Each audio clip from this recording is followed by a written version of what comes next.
Pour moi, en communication, c'est très compliqué de donner des objectifs à des communicants en disant dans un mois, je veux 200 000 followers. Ça marche pas, sauf si tu les achètes. C'est interdit, ça faut jamais faire ça.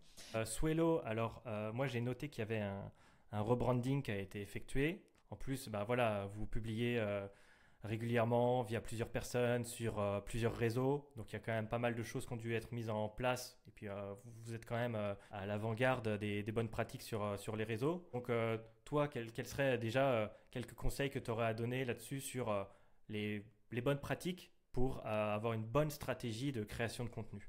Bah écoute, ce que je te propose, c'est de te répondre avec justement en te racontant en fait un petit peu comment nous on fonctionne. Après, est-ce que ce sont des bonnes ou des mauvaises pratiques? On va revenir sur ce qu'on disait tout à l'heure, il faut tester. C'est-à-dire que ça va correspondre ou pas à certaines personnes, en tout cas ce qu'on fait. On n'a pas la parole absolue, on est loin de tout connaître, juste on teste et il y a des choses qui vont parler à notre communauté. C'est surtout ça en fait, c'est le lien que vous allez avoir avec votre communauté qui est important. Alors la première chose que je peux dire, c'est la création de rendez-vous. C'est mon premier conseil et ça, nous on a la Friday News que je citais tout à l'heure. On va avoir les articles le mardi, le jeudi. On va avoir d'autres rendez-vous. Par exemple, une fois par mois, il y a le rendez-vous avec le calendrier des marronniers où on publie tous les marronniers du mois qui va arriver pour pouvoir aider les communicants à créer du contenu. Donc tu vois, la création de rendez-vous, on est vraiment ça a toujours marché, mais pas que sur les réseaux sociaux. On a le 20h, bon maintenant qu'il est 21h, mais le 20h à la télé. Tu vois, il y a toujours des rendez-vous. Le mensuel que tu reçois, ça marche vraiment partout parce qu'on aime ça tout simplement en tant qu'humain, connaître un petit peu le cadre, savoir où on va et du coup on est dans l'attente. Et plus le temps avance, nous avec cette Friday News, et plus la communauté grandit et attend et adore ce contenu. Donc ça c'est le premier conseil. Le second, mais ça pareil, il faut tester et il faut aussi que en interne ce soit OK. C'est ce que j'appelle l'employé de ici.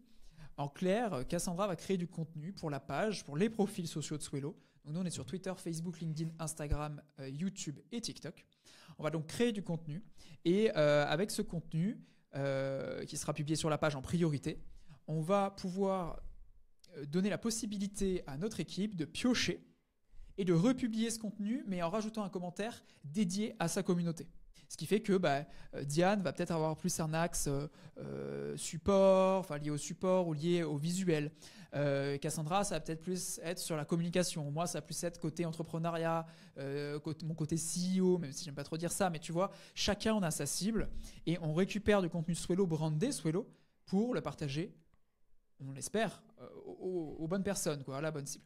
Et ce qui fait que plus le temps avance, plus nos comptes personnels grandissent. Donc on a un intérêt personnel à le faire. Et plus la page grandit. Pourquoi ? Parce que dans nos posts perso, on essaie de notifier et de mentionner la page. Et donc, c'est ça le deuxième conseil. C'est si jamais vous voulez mettre en place une stratégie d'employé advocacy, c'est il faut en discuter avec son équipe. 2, recycler. Ça, c'est très important. Je vais y revenir dans un instant. Et 3, mentionner la page pour la faire grandir aussi parce qu'on sous-estime beaucoup la page pro sur LinkedIn notamment, alors que ça marche très très bien. À savoir que sur nos autres réseaux, on a d'autres objectifs qui fonctionnent aussi plutôt bien. Alors pourquoi ça fonctionne bien ? Parce que je pourrais le dire à chaque fois, c'est aussi parce qu'on se met pas d'objectif de followers. Pour moi, en communication, c'est très compliqué de donner des objectifs à des communicants en disant dans un mois, je veux 200 000 followers. Ça marche pas, sauf si tu les achètes, c'est interdit, ça faut jamais faire ça. Ça marche pas. Donc nous, on est toujours content entre guillemets parce que on n'a pas d'attente en termes de followers. Par contre, on va avoir des attentes sur est-ce que ça a apporté des solutions, est-ce que ça a aidé des gens, est-ce qu'il y a eu des échanges, des interactions. Ça va être important pour nous. Et donc le troisième conseil, même si je pourrais en donner d'autres, mais comme ça, j'ai essayé de parcourir un peu tous les aspects. Ça va être le recyclage. On est dans une équipe relativement petite. Alors attention, 13 personnes, c'est déjà beau. Mais je sais qu'il y a plein d'autres structures où il y a 50, 100, 200 personnes. Et on a des ressources limitées. Ressources humaines, ressources financières, temporelles. Enfin, on a des ressources limitées. Ce qui fait que très vite, on a adopté le recyclage. Alors, c'est-à-dire, on va créer un contenu avec un fond qui est important et on va faire plein de formes différentes depuis ce contenu. J'ai pris l'exemple tout à l'heure de la Friday News qui est un article de blog qu'on transforme en carousel LinkedIn, qu'on transforme en story Instagram et qu'on peut transformer de temps en temps, quand on le souhaite, en podcast. Et donc tu vois, c'est une seule, ça demande un seul effort pour le fond, Mais ça va sur plein de formes.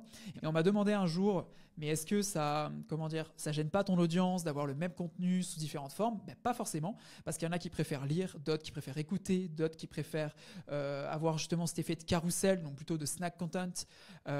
Chacun est fait différemment et donc on va pas toucher les mêmes personnes. Et dernière chose, parce que j'aime bien aussi être le plus transparent possible et donner des chiffres, effectivement sur notre page LinkedIn on a 20 000 followers. Il faut savoir que quand on poste un contenu, ça peut faire 1000 vues, 1000 impressions, comme ça peut aller beaucoup plus haut, 20 000, 30 000, 40 000.